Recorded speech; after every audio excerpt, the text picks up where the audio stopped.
السلام علیکم ورحمۃ اللہ وبرکاتہ. نحمده ونصلي على رسوله الكريم اما بعد فاعوذ باللہ من الشیطان الرجیم بسم اللہ الرحمن الرحیم رب اشرح لي صدری ويسر لي امری واحلل عقدۃ من لسانی یفقهوا قولی.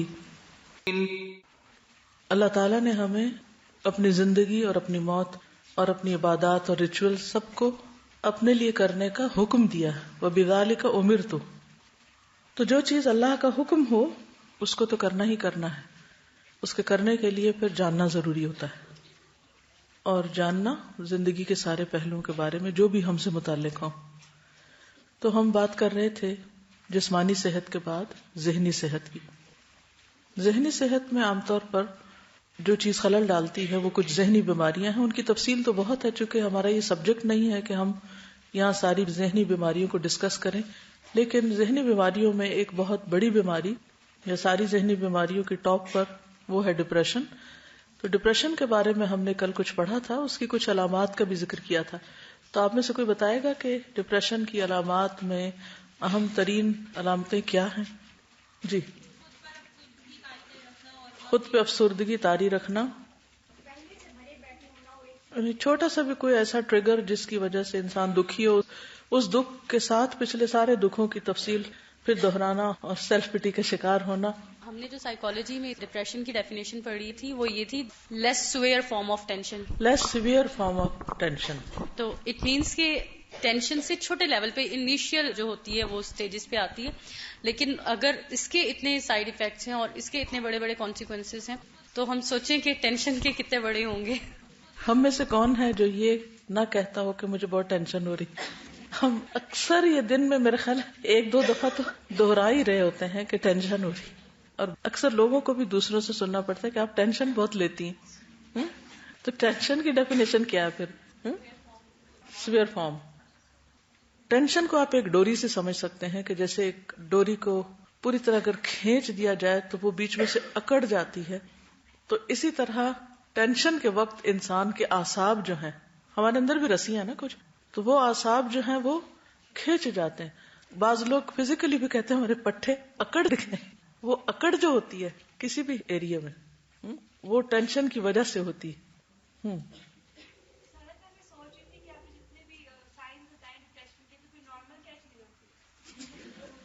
بالکل، بہت ہی اچھا سوچا آپ نے. میں خود بھی یہی سوچ رہی تھی کہ پھر ہم میں سے نارمل کون ہے. نبی صلی اللہ علیہ وسلم کی زندگی میں دشمن سب سے زیادہ قریب کس موقع پر تھے؟ ہجرت کے موقع پر، جب آپ غار ثور میں تھے.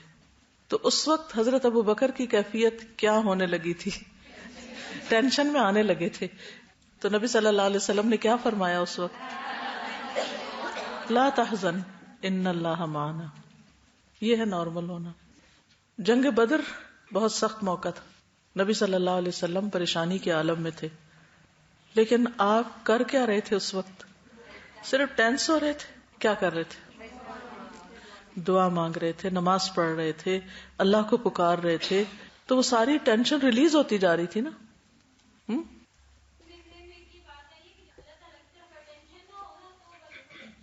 Tension is lack of attention towards اللہ تعالی. ٹھیک ہے جی، آپ فرمائیے. حالات اور جو انسان کے ساتھ واقعات پیش آتے ہیں اس میں سٹریس کا ہو جانا یا ٹینشن کا ہو جانا ایک نارمل چیز ہے باڈی کے لیے. اس سٹریس کو کنٹرول کرنے کے لیے باڈی میں پورا ایک سسٹم ہے، تو پھر نارملائز ہو جاتا ہے اور اللہ سے تعلق ہو تو بہت ہی پھر جلدی یہ چیز ہو جاتی ہے. لیکن اگر یہ چیز پرولونگ ہو جائے پھر وہ ڈپریشن کی شکل، اس کو کہتے ہیں ڈپریشن ہے. پھر یعنی کہ ریپیٹڈلی اس چیز کا ہونا اور پھر اس کو اپنے اوپر طاری کر لینا اور باقی سارے کام اس کے تابع کر لینا. یعنی پھر موڈ کا خراب ہو جانا، پھر کسی چیز میں دلچسپی نہ لینا، پھر اپنے آپ کو اس سے الوف کر لینا، ریلیشن شپ خراب کر لینا، اور نیگیٹو تھنکنگ ہی کرتے رہنا. نیگیٹو تھنکنگ یعنی اس کی بھرمار رہنا، سارا وقت اسی کے اندر رہنا. جو بھی کوئی بات کرے تو اس کو ٹیڑھی نظر سے دیکھنا کہ کوئی غلط ہی سوچ ہے اس کی اور یہ ایسا ہے. ہر ایک کو منفی نظر سے دیکھنا، یعنی ہر ایک کے بارے میں پہلی سوچ جو آنا وہ شک کی اور شکایت کی یا ایک کوئی خرابی کی بات، ایک بدگمانی کی. جی نارملی ڈپریشن کی ٹرم جو لے مین استعمال کرتا ہے وہ اس لیے یوز کرتا ہے کہ اس کا جو لو فیلنگ ہو رہی ہے، دل ڈوبا جا رہا ہے، جو بھی اس کی عام فیلنگز ہیں اس کو ایکسپریس کرنے کے لیے یوز کرتا ہے. جس طرح ڈاکٹر فردوس نے کہا کہ یہی والے جو سمٹمز ہیں جب تک یہ over a period of 6 months prolonging نہ کریں، اس کے اندر ساری چیزیں ہوتی ہیں، نیند کا نہ آنا یا نیند کا بہت زیادہ آنا، کھانا کم کھانا نہیں، اس میں سب سے امپورٹنٹ فیکٹر ہے وہ ہے آپ کی سوشل فنکشننگ، یعنی آپ کا لوگوں کے ساتھ تعلق خراب ہو رہا ہے اور آپ ڈسٹینس ہو رہے ہیں، وہ بہت زیادہ میٹر کرتا ہے. یعنی سب سے زیادہ افیکٹ وہ ہوتا ہے، یعنی آپ بالکل الوف ایک کارنر پر ہو جاتے ہیں. اس کے لیے بھی جو صحیح ٹرم یوز ہوتی ہے وہ ڈپریشن کی یوز ہوتی ہے. میری صرف سجیشن یہ ہے کہ اگر آپ کسی بھی دن نارملی لو فیل کریں تو ٹرمینالوجیز یا بڑے ورڈز کا استعمال کرنے کا بھی آپ کے اوپر افیکٹ پڑتا ہے. اسے بار بار یہ کہنا نہیں چاہیے I'm depressed، کیونکہ یہ کیفیات تو روز آئیں گی، اور اگر آپ روز اس کیفیت سے گزر کے اپنے آپ کو کہتے رہیں گے تو ایک دن وہ مرض کی شکل اختیار کر جائے گا.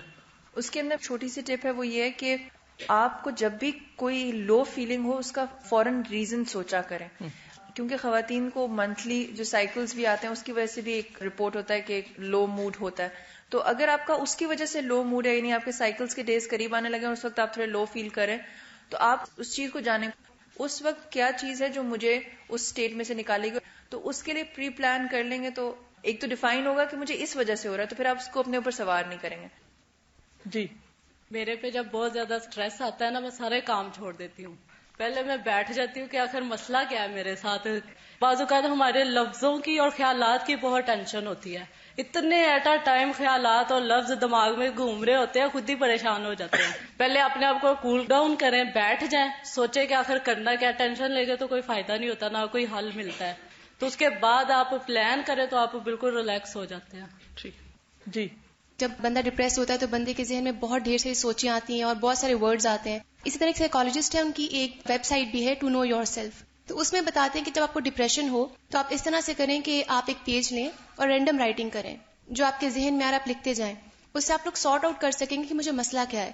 کیونکہ جب ہم بیمار ہوتے ہیں تو ڈاکٹر کے پاس چلے جاتے ہیں، ٹیبلٹ لے لی، انجیکشن لے لیا، کچھ کر لیا. تو اس طرح سے آپ اپنے آپ کو دیکھ سکیں گے کہ مجھے کہاں سولوشن چاہیے. ٹھیک. السلام علیکم. سادہ میری مدر کو پچھلے 10 سال سے ڈپریشن تھا، اور وہ اتنی ان کی دوائیاں کہ ایک شاپر ہوتا تھا. پھر وہ کچھ چھوڑنا چاہتی تھی، پھر ہلکا سا کوئی ٹینشن ہوتی تھی ڈاکٹر کے پاس جاتی تھی، ڈاکٹر وہ پچھلی دوائیاں ختم کر کے ایک اور لمبی انہیں لسٹ میں آ کے دیتا تھا آپ نے یہ کھانی. اور ہر بات ہوتی تھی، ظاہر سی بات ہے گھر میں بھی اور فیملی میں اور امی ابو کے بیچ میں بھی، کہ جی آپ لوگوں کی وجہ سے یہ ہوا. وہ سارا نیگیٹو ایک ہو گیا تھا، اس کی وجہ سے ہم لوگ ڈپریس ہونا شروع ہو گئے تھے. تو وہ ہوا یہ کہ 10 سال سے جس بھی ڈاکٹر کے پاس جاتی تھی، وہ میرے فادر بھی ساتھ جاتے تھے، تو انہیں کہتے تھے آپ لوگ ان کا خیال رکھیں، یہ تو پاگل ہوتے ہوتے رہ گئی ہیں، ان کا تو یہ ہو گیا. اتنا زیادہ کہ میری مدر وہیں پر رونے شروع کر دیتی تھی، اتنا زیادہ انہیں ڈپریس کیا. اور ان کا ویٹ بھی گین ہو گیا اس وجہ سے، کیونکہ وہ دوائیاں کھاتی تھیں، دوائیوں میں نیند، سوتی رہتی تھیں، اور ہر بات پہ ٹینشن، ہر بات سے رویہ اتنا چینج کہ ہم لوگوں کا دل خراب ہوتا تھا کہ ایسے کیوں ہے. اب 1.5 month پہلے میں ایک ڈاکٹر کے پاس گئی ہیں، ٹیکسلا میں ہوتے ہیں، وہ امریکہ سے آئے ہیں، 40 سال انہوں نے وہاں پہ جو ہے کام کیا، اور وہ نیوٹریشنسٹ بھی ہیں. انہوں نے کہا کہ آپ کو کس نے کہا ہے، آپ تو انسان ہے یا مشین ہے جو چلتی دوائیوں سے ہیں. ہر کام کے لیے انہیں دوائی کھانی پڑتی ہے. تو کہتے ہیں کہ میں سمجھتا ہوں کہ جو چیز ڈائگنوز ہو ہی نہیں سکتی، جو نظر ہی نہیں آ سکتی، ایکس رے میں نہیں آتی کہ ڈپریشن کہاں ہے، ایسی کوئی چیز ہے ہی نہیں. اور 1.5 month ہو گئے. اس ڈاکٹر نے کہا کہ آپ میرے پاس دوبارہ نہیں آئیں گے جب تک آپ دوائیاں نہیں چھوڑیں گے. 1.5 سے میری مدر نے کوئی دوائی ڈپریشن کی نہیں کھائی، ان چیز ٹوٹلی نارمل. الحمدللہ. یہ وہ بات ہوگی کہ سوار کر دیتے ہیں دماغ پہ. 10 سال سے جو چیز وہ کر رہی تھی دماغ پہ سوار کر دیا تھا. اصل میں 2 رویے ہوتے ہیں نا. ایک یہ ہوتا ہے کہ انسان مسئلے کو مسئلہ نہ سمجھے، اس کی ساری توجہ حل کی طرف چلی جائے. اور ایک رویہ وہ ہوتا ہے کہ انسان کہیں نہ کہیں اس کو مسئلہ ڈھونڈ لیتا ہے، اس کا دماغ اس طرح کام کرتا ہے کہ ہر چیز اس کو مسئلہ نظر آتی ہے، یا وہ مسئلہ بنانا چاہتا ہے، یا مسئلے گھڑ کے یا مسئلے اٹھا کے اٹینشن لیتا ہے، دوسروں کی اٹینشن لیتا ہے اور خود ٹینشن لیتا ہے. جی سازا ایک ٹپ تھی کہ جس کو بھی ڈپریشن ہو اس ٹائم آپ بیٹھیں اور یہ جو تسبیح نہیں ہوتی جو ہم تسبیح کرتے ہیں سبحان اللہ، اور یہ جو ہاتھ پہ، یہ بیسٹ ایکسرسائز ہے ٹو ریلیز. جب دورہ قرآن اٹینڈ کر رہے تھے تو اس میں ایک بات یہ تھی کہ جو بھی آپ کو ٹینشن ہو نا تو آپ لوگوں سے باتیں نہ کریں، کیونکہ جب ہمارے سامنے پریشانی ہوتی ہے تو ہم بڑھا چڑھا کے اس کو بیان کرتے ہیں اور خود ہی اپنے اندر زیادہ ہو جاتے ہیں. اللہ تعالیٰ سے ڈسکس کریں، اس کا سب سے بڑا فائدہ ہوتا ہے کہ ایگزیجریشن نہیں کرتے ہم. جی. اور دوسری بات یہ ہے کہ بعض اوقات کچھ لوگوں نے حال ہی یہ بنا رکھا ہے کہ ان کو جب پریشانی ہوتی ہے تو وہ کسی اور کو سنا کے اس کو بیمار کر دیتے ہیں، یعنی خود تو وہ فارغ ہو جاتے ہیں اور دوسرے پہ سارا نزلہ گرا دیتے ہیں. اچھا، ایک اور مصیبت یہ ہوتی ہے کہ جب وہ ایک کو سنا لیتے ہیں پھر وہاں سے مرضی کا جواب نہیں آتا تو دوسرے کو، تیسرے، اس کو پکڑ لیا، اس کو پکڑ لیا، اس کو پکڑ لیا، کہانی سناتے رہے. اس سے وہ اپنے کان بھی سنتے ہیں اور انسان اور زیادہ اس میں پکا ہو جاتا ہے. اور جیسے مبالغہ آرائی کی بات ہے، بعض اوقات اتنی مبالغہ آرائی ہوتی ہے کہ جو چیزیں ابھی نہیں بھی ہو رہی ہوتی نا وہ بھی آ جاتی ہیں پھر اس غلط بیانی کی وجہ سے. میری فیملی میں یہ انہیریٹڈ پرابلم ہے، تو ایون کہ جب آپ بہت ایج میں پہنچتے ہیں تو بالکل میڈ ہو جاتی ہیں کہ انہیں کچھ یاد نہیں رہتا اور نہ کپڑوں کی سمجھ رہتی ہے، تو اس طرح ہو جاتا ہے. تو اس کی میڈیسن کے ساتھ یہ ایک چیز کہنا چاہوں گی کہ ایسے پیشنٹس کو بالکل الگ نہ چھوڑیں. عموماً میں نے فیملیز میں دیکھا ہے. اصل بات یہ ہے کہ جو ہمارے تعلقات ہیں نا اللہ سبحانہ وتعالیٰ سے اور بندوں سے، ان کا درست کرنا بہت ضروری. یعنی اگر آپ واقعی چاہتے ہیں کہ یہ مرض نہ ہو یا اس سے نکل آئے باہر، تو ان دو طرفہ تعلقات کو درست کرنا ہوگا.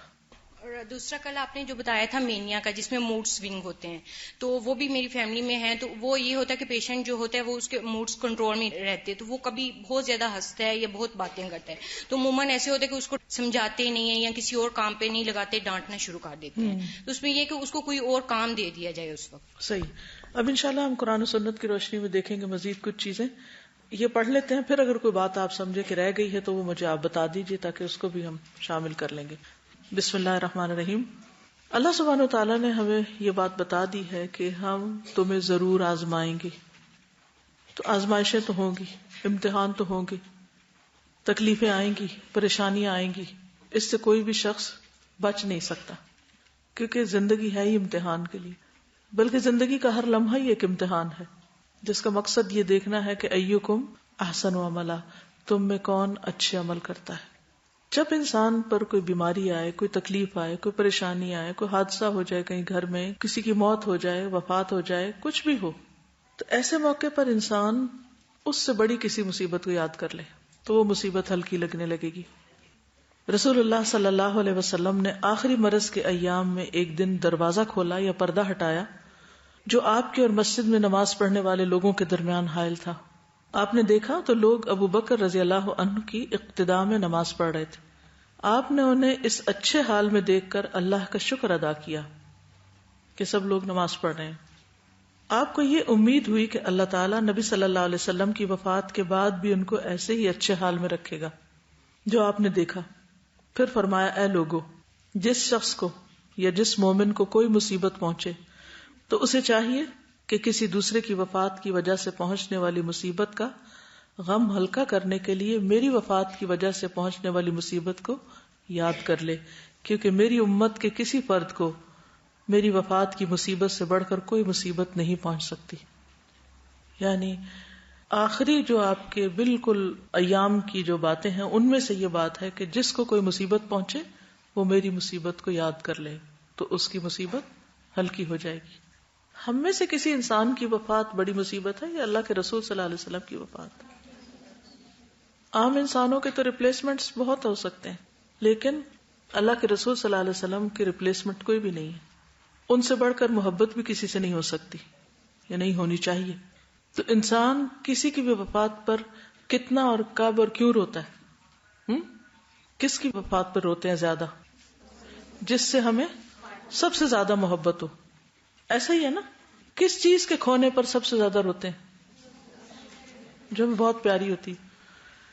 تو ہمارا ایمان کیا کہتا ہے کہ سب سے بڑھ کر محبت کس سے کرو؟ ہے نا؟ رسول اللہ صلی اللہ علیہ وسلم سے.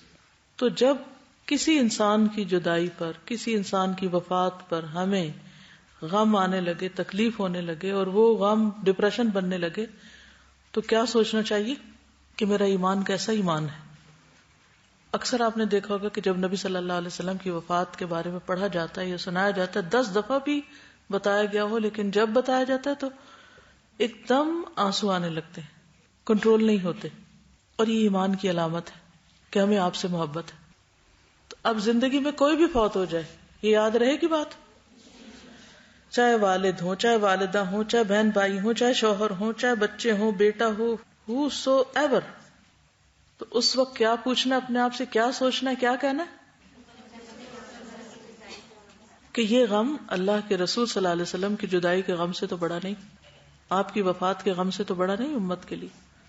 اب آپ ہو سکتا ہے یہ کہیں کہ وہ تو پہلے ہی ہم نے نہیں دیکھے اور نہ ہمیں پتا ہے، تو جس کو پتا ہوگا تو اس کو یہ سمجھنا مشکل نہیں، پھر وہ پتا کریں، اس کمی کو پہلے پورا کریں، کیونکہ آپ کی پہچان نہیں ہوگی تو آپ سے محبت بھی نہیں ہوگی، اور وہ ایمان کا حصہ ہے. کوئی ایمان لا ہی نہیں سکتا جب تک یہ محبت نہ ہو اس کے دل میں، کیونکہ آپ صلی اللہ علیہ وسلم فرمایا فَإِنَّ أَحَدًا مِّنْ أُمَّتِي لَن يُصَابَ بِمُصِيبَةٍ بَعْدِي أَشَدَّ عَلَيْهِ مِن مُصِيبَتِي.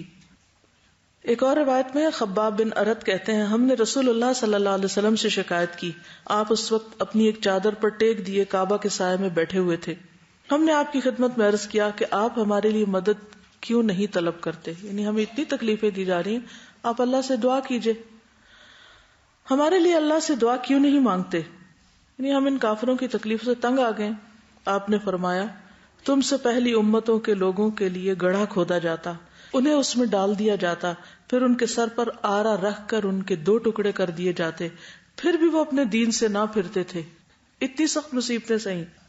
لوہے کے کنگے ان کے گوشت میں دھنسا کر ان کی ہڈیوں اور پٹھوں پہ پھیرے جاتے تھے، یعنی اندر گھسا کے اور پھر اس کو کھینچا جاتا، پھر بھی وہ اپنا ایمان نہیں چھوڑتے تھے.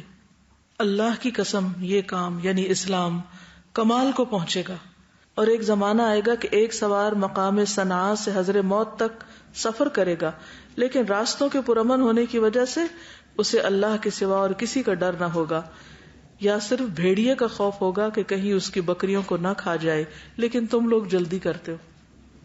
اس وقت جب کہ اتنی آزمائشیں اور تکلیفیں دی جا رہی تھی دین کے رستے میں، نبی صلی اللہ علیہ وسلم نے ان کو یہ نہیں کہا کہ ہاں تم بڑے مسکین اور تم واقعی رحم کے قابل اور ترس کے قابل ہو، پر میں سوچو ان کے بارے میں. ایک تو آپ نے حکم دیا کہ انسان ایسے موقع پر بڑی تکلیف کو یاد کرے، اور ایک عملی طور پہ کر کے بھی دکھایا آپ نے.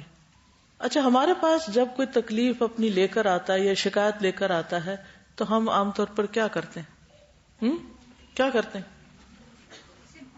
صرف سمپیتھائز کرتے ہیں، ہاں تم تو بہت ہی بیچارے ہو، تو وہ جسٹیفائی کر لیتا ہے پھر، اور اپنے آپ کو اور مظلوم سمجھنے لگتا ہے، اور باقی ساری دنیا اس کو ظالم نظر آتی ہے.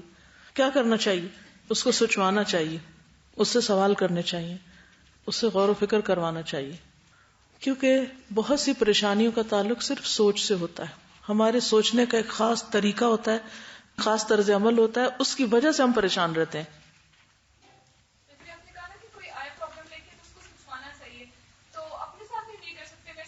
پرابلم ہوا کہ میرے دانت کا کونا ٹوٹ گیا اور مجھے اتنی پریشانی، میں تشکیل میں بیٹھی ہوں، میرا دھیان بار بار جا رہا ہے کہ کہیں میرے دانت کا کونا ٹوٹ گیا، حالانکہ مجھے پتا تھا، میں اپنے آپ کو سمجھا رہی تھی بار بار کہ شکر کرو تمہارے سارے دانت سلامت ہیں، تمہاری شکل سلامت ہے. بہت ہی ایکوریٹ مثال ہے کہ دانت کا ایک کونا ٹوٹنے پر ظاہر تکلیف فزیکلی بھی ہوتی ہے اور ویسے بھی کہ ہمارے اب ظاہر شکل پر اثر پڑے گا وغیرہ وغیرہ، لیکن جو یہ یاد رکھے کہ سارے دانت تو سلامت ہیں الحمدللہ، اس کے لیے تکلیف ہلکی ہو جائے گی. اور جو ہونا تھا وہ تو ہو گیا، اب وہ کونا جوڑ تو نہیں سکتے نا، ٹھیک ہے کوئی اور ٹریٹمنٹ ہو جائے گی، لیکن ہونے والی چیز تھی ہو گئی. پھر دنیا کے معاملے میں اپنے سے نیچے والے کو دیکھنا. رسول اللہ صلی اللہ علیہ وسلم نے فرمایا جب تم میں سے کوئی شخص کسی ایسے آدمی کو دیکھے جو مال اور شکل اور صورت میں اس سے بڑھ کر ہے تو اسے ایسے شخص کا دھیان کرنا چاہیے جو اس سے کم درجے کا ہے، تو دل خود ہی ٹھیک ہو جائے گا.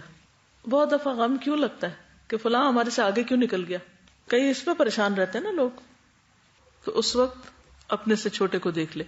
رسول اللہ صلی اللہ علیہ وسلم نے فرمایا دنیاوی معاملات میں اپنے سے کم تر لوگوں کی طرف دیکھا کرو اور اپنے سے اوپر والوں کی طرف نہ دیکھو، اس لیے کہ ایسا کرنے سے امید ہے کہ تم اپنے اوپر اللہ تعالیٰ کی نعمتوں کو حقیر نہیں جانو گے، پھر نعمتیں یاد رہیں گی. پھر انبیاء کی آزمائشوں اور تکلیفوں کے بارے میں جاننا. حضرت عائشہ نے بیان کیا ہے میں نے رسول اللہ صلی اللہ علیہ وسلم سے زیادہ تکلیف اور کسی میں نہیں دیکھی. سب سے زیادہ تکلیفیں آپ نے سہی، آپ سب سے زیادہ تکلیف سے گزرے، اور آپ اللہ کے سب سے زیادہ محبوب بندے تھے. کیونکہ بعض اوقات جب تکلیفیں آتی ہیں تو انسان یہ بھی سوچنے لگتا ہے کہ شاید میں بہت گناہ گار ہوں اس لیے میرے ساتھ یہ ہو رہا ہے، اور شیطان مایوسی دلاتا اور کہتا ہے کہ پتہ نہیں تمہاری تو آخرت میں بھی کوئی توبہ قبول ہوگی کہ نہیں، اور چھوڑو جو بھی نیک کام کرے، چھوڑو سب کچھ. اگر واقعی تمہارے کام قبول ہوتے یا اللہ کو پیارے ہوتے تو پھر تمہاری حالت یہ تھوڑی ہوتی. بالکل، جیسے قرآن مجید میں مصائب خمسہ کا جو ذکر کیا گیا ان میں سے ہر مصیبت سے آپ صلی اللہ علیہ وسلم خود گزرے. وَلَنَبْلُوَنَّكُمْ بِشَيْءٍ مِّنَ الْخَوْفِ وَالْجُوعِ وَنَقْصٍ مِّنَ الْأَمْوَالِ وَالْأَنفُسِ وَالثَّمَرَاتِ. ہر طرح کی تکلیفیں دیکھی آپ نے. پانچویں چیز، زندگی کا ایک حقیقت پسندانہ نقطہ نظر. ہم زندگی کو کیا سمجھتے ہیں؟ ایک افسانوی دنیا میں رہتے ہیں اکثر، ایک آئیڈیلسٹک ورلڈ میں. اس کا نتیجہ کیا ہوتا ہے کہ جب وہ ہمارے آئیڈیلز ایک کے بعد ایک ٹوٹتے جاتے ہیں تو ہم بھی کسی وقت ٹوٹ کے گر جاتے ہیں، نازک آئینے کے بنے ہوئے.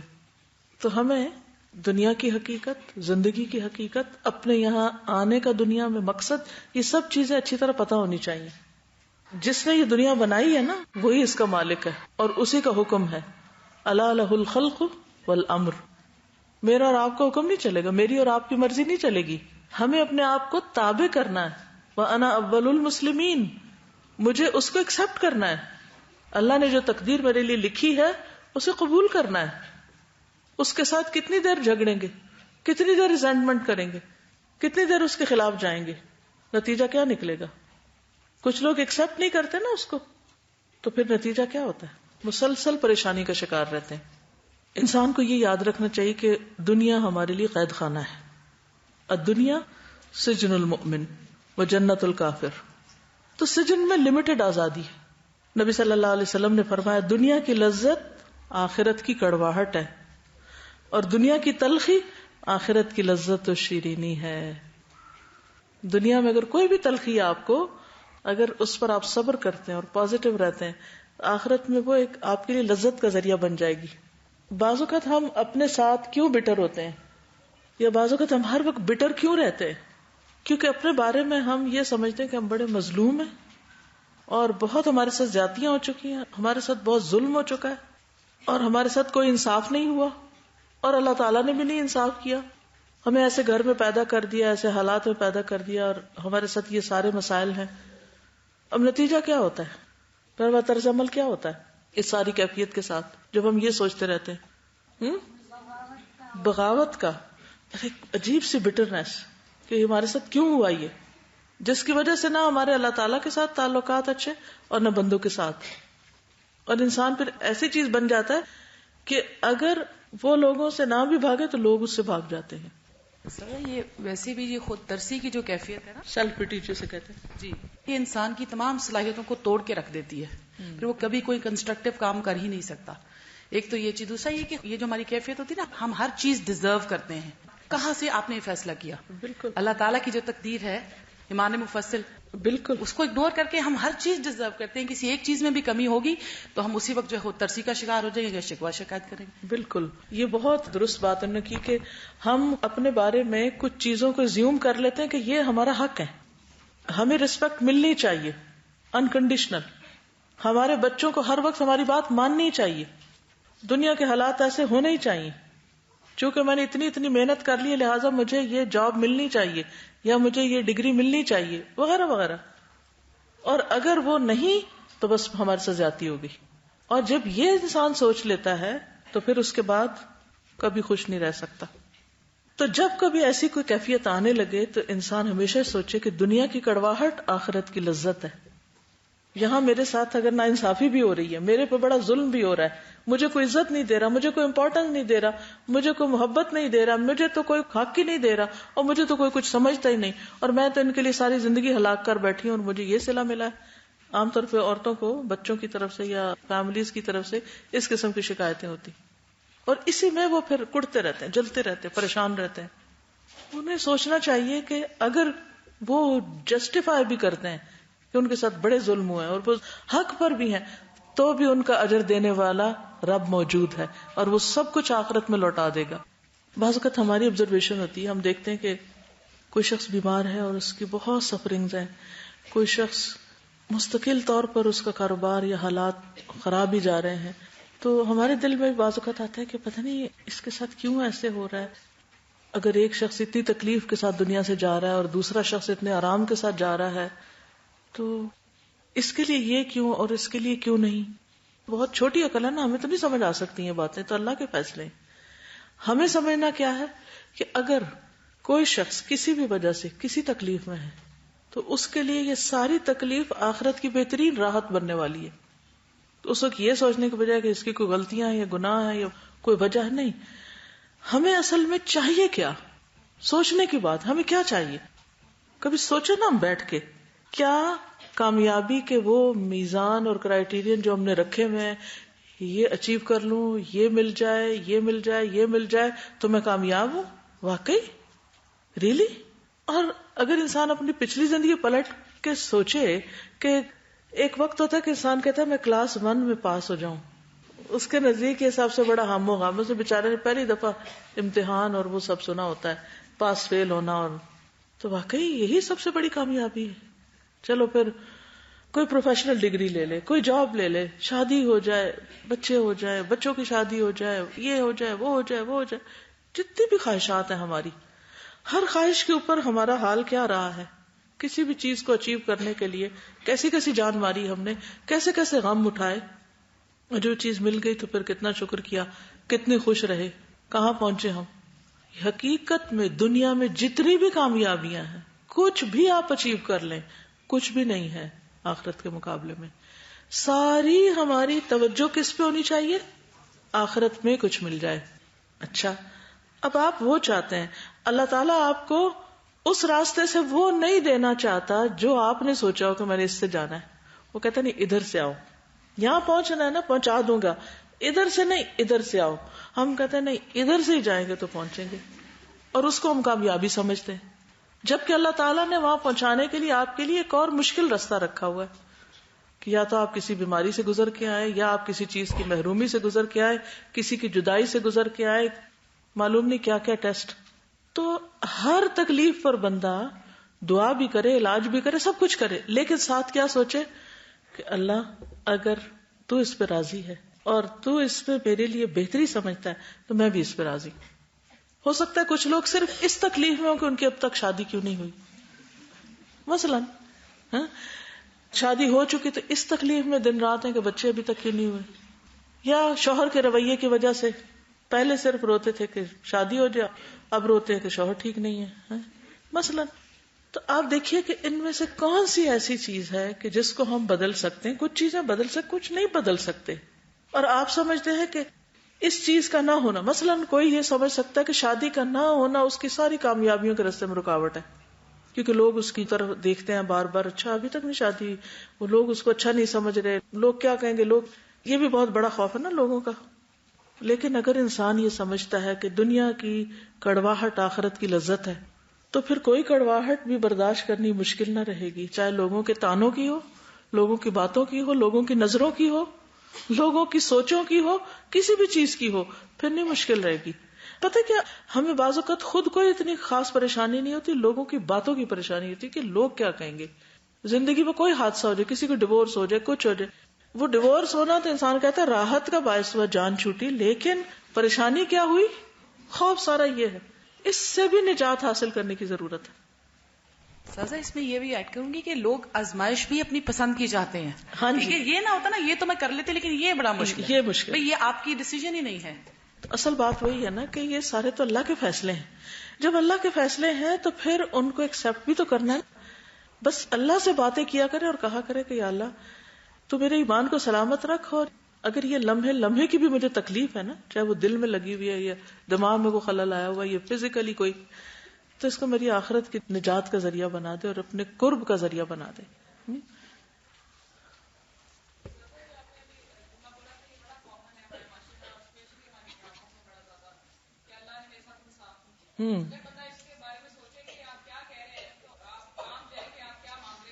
اگر انصاف مل گیا تو پھر دیکھیں کیا ہوتا ہے، یعنی کہ کیا ہے آپ کے پاس جس کی بنا پہ آپ کسی چیز کو ڈیزرو کرتے ہو. ایک کوٹ، جب انسان اللہ کے فیصلوں پہ راضی ہوتا ہے نا تو وہ ایک طرح سے نا اللہ کی تکریم کرتا ہے، یعنی عزت دیتا ہے نا اللہ کو، بالکل آنر کرتا ہے نا. بالکل. اور جب انسان اللہ کی تکریم کرتا ہے نا، یعنی اس پہ کوئی ایسا جملہ نہیں بولتا کہ میرے ساتھ انفیئر ہے، یا دل میں بھی ایسا خیال نہیں آتا، تو پھر اللہ بھی اس کی تکریم کرتا ہے. بالکل، اللہ بھی اس کو عزت دیتا ہے، اور پھر بندے بھی اس کی تکریم کرنے لگتے. بالکل. پھر دوسری بات یہ یاد رکھنی چاہیے کہ دنیا تھوڑی ہے، قلیل ہے.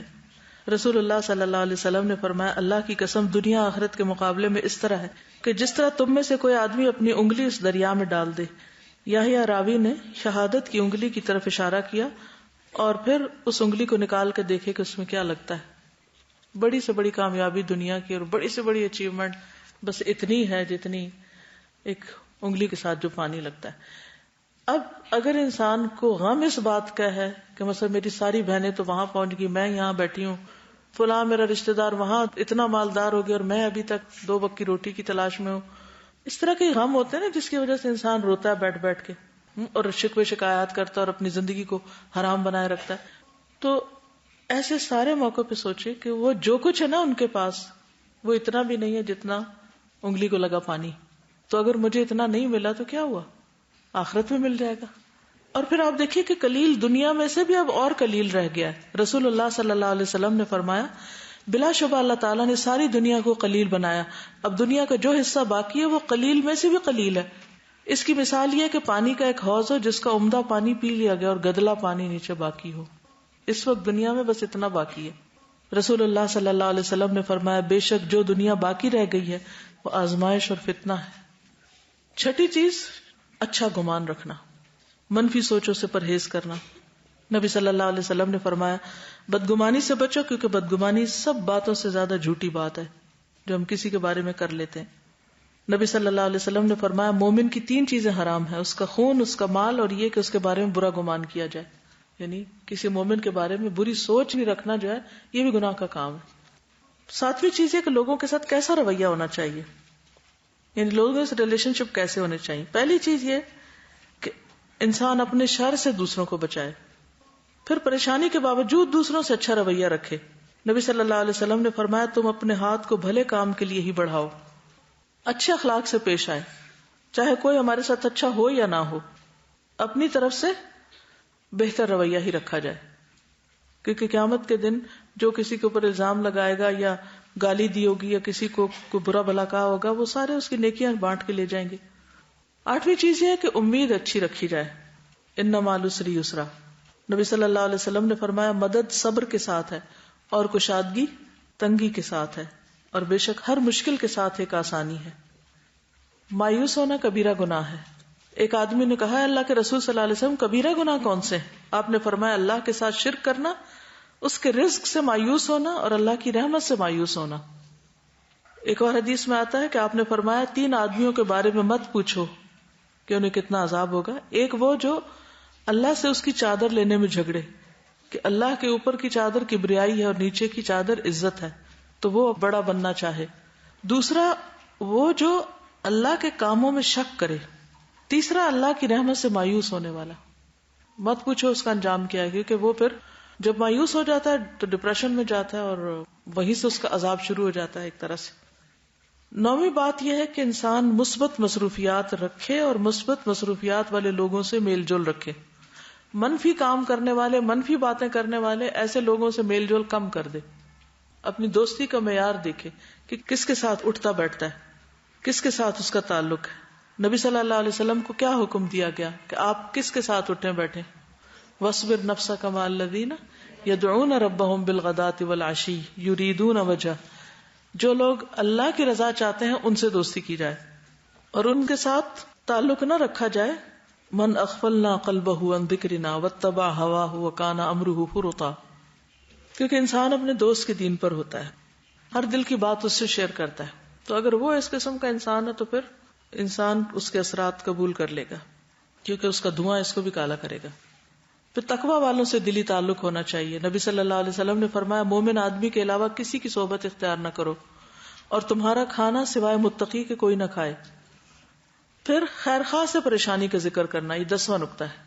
ہر ایک سے پریشانی کا حال بیان نہیں کرنا چاہیے. ایسا شخص جو اچھا مشورہ دینے والا ہو، جس کے بارے میں آپ کو تسلی ہو کہ یہ ان بائسڈ قسم کی بات کرے گا، خیر خواہ ہو اور علم والا ہو. نبی صلی اللہ علیہ وسلم نے فرمایا جب تم میں سے کوئی خواب دیکھے تو صرف اسی شخص کے سامنے بیان کرے جو خیر خواہ ہو یا علم والا ہو، کہ وہ اس کی اچھی تعبیر کرے، کیونکہ خواب اپنے تعبیر کے ساتھ. بہت سے لوگ کیا کرتے ہیں کہ جب ان کو کوئی خواب آ جاتا ہے تو پھر ہر ایک کے بیچ میں مجلس میں بیٹھ کے خوابیں بیان کرتے ہیں. تو اس سے پرہیز کرنا چاہیے. کیوں؟ اس لیے کہ اگر اچھا خواب ہے اور اس کی تعبیر اچھی ہے تو دوسرے آپ کے حاسد پیدا ہو جائیں گے، اور اگر تعبیر اچھی نہیں تو وہ غلط تعبیر کر کے آپ کو الٹا پھنسائے گا. انس رضی اللہ عنہ سے مروی ہے کہ رسول اللہ صلی اللہ علیہ وسلم نے فرمایا جب بیماری کو اللہ نے پیدا کیا تو اس کا علاج بھی پیدا کیا، اس لیے علاج کیا کرو. تو آخری چیز کیا ہے؟ علاج کروانا، کیونکہ اللہ تعالیٰ نے کوئی بیماری ایسی نہیں رکھی جس کا علاج نہ رکھا ہو سوائے موت اور بڑھاپے کے، اس کا کوئی علاج نہیں. اس لیے انسان کو باقاعدہ علاج بھی کرانا چاہیے. اچھا علاج میں کیا ہے؟ جسمانی امراض کا علاج تو دواؤں سے ہوتا ہے، لیکن روحانی امراض کا علاج کس سے ہوتا ہے؟ اللہ کی یاد، ذکر اذکار سے. ایاک نستعین کا چھوٹا ورژن بھی آ گیا، اس کے اندر ایسی بیماریوں کے علاج لکھے ہوئے ہیں. مثلا حفاظت کی دعائیں ہیں، رات بھر حفاظت کے لیے، سونے میں وحشت کی دعا، برا خواب دیکھیں تو اس کی دعا، وسوسوں سے نجات کی دعا، نظر لگ جائے، جادو کے اثرات ہوں، جنات اور شیاطین کا خوف ہو، بیماریاں ہوں، رنج و غم اور ڈپریشن، تو ان سب کے لیے دعائیں لکھی ہوئی ہیں. ٹھیک ہے، تو جو دعائیں اللہ کے رسول صلی اللہ علیہ وسلم نے سکھائی ہیں ان کو اگر پڑھنے کی عادت ہوگی تو ہر روز جو آپ کی لو فیلنگ ہوگی اس کا ساتھ ہی دعا پڑھ کے علاج ہوتا جائے گا. تو کوئی چیز ڈپریشن نہیں بنے گی، ایکیوٹ مرض نہیں بنے گی پھر. ٹھیک ہے، چاہ رہے ہیں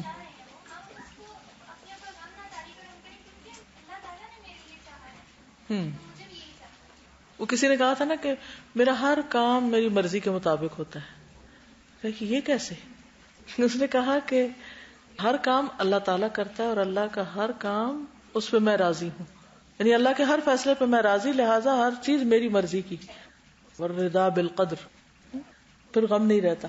ٹھیک ہے، اجازت چاہتی ہوں. سبحانک اللہم وبحمدک، اشہد ان لا الہ الا انت، استغفرک واتوب الیک.